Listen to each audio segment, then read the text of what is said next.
Hello my friends! Ako nga pala si Chris, ito naman si Glenn ang aking husband at ito si John ang aming social butterfly na anak.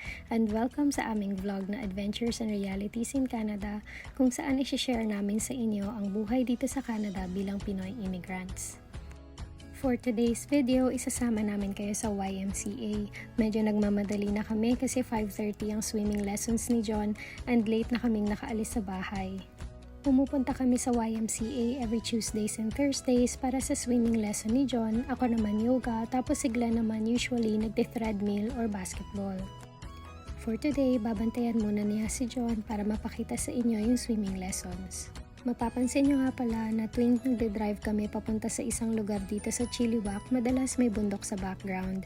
Ganito kasi sa British Columbia, maraming tanawin. Sa Ontario naman kung saan kami dati nakatira, bihira ang mga bundok, pero madami din namang green spaces at lakes.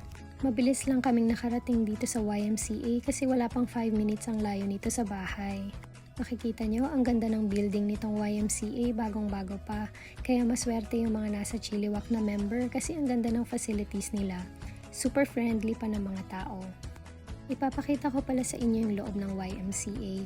Ito yung mga areas kung saan ginaganap yung mga programs nila. For example, para kay John may Y-Play, dyan naglalaro yung mga bata, tapos merong fully equipped na gym. Dyan naman yung mga nagbubuhat. Tapos meron ding fitness area, andun naman yung mga treadmills, may basketball court din.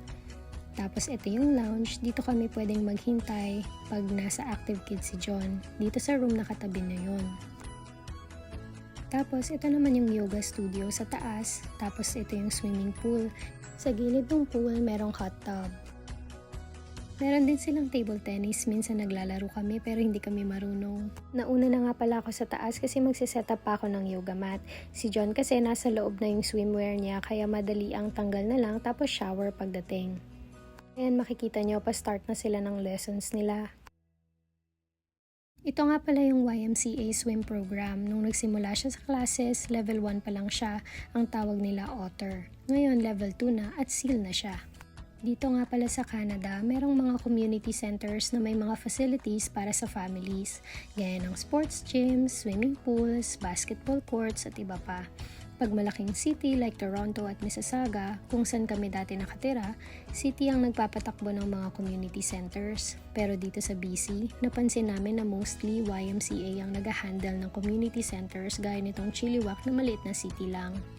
Sa experience nga pala namin sa Mississauga, Ontario, kapag member ka ng isang community center, may access ka na rin sa lahat ng community centers doon sa city na yon. Dito naman sa experience namin sa Chilliwack, restricted lang kami sa community center kung saan kami nag-sign up. Ang membership fee nga pala namin monthly ay roughly 150 Canadian dollars. Per month yon. For that amount, may access na kami sa lahat ng facilities, group fitness classes, child, youth, and family programs, pati na rin sa aquatic programs. Ito, makikita nyo naman yung yoga session ko sa taas. Para sa privacy ng mga kasama ko, binlur ko yung video. Ang laking tulong sa akin ng yoga, lalo na sa back pain ko. Kasama na din ang benefits sa mental health dahil sa meditation. 1 oras ang yoga session ko at provided na nila ang kailangan gamit gaya ng yoga mat, blocks, straps, etc. Really na lang talaga yung kailangan mong dalhin. May instructor din, kagaya nito nakikita nyo si John, may instructor siya. May additional palang $5 per month ang bayad sa swimming lessons pero sobrang sulit na kasi mahal ang swimming lessons dito.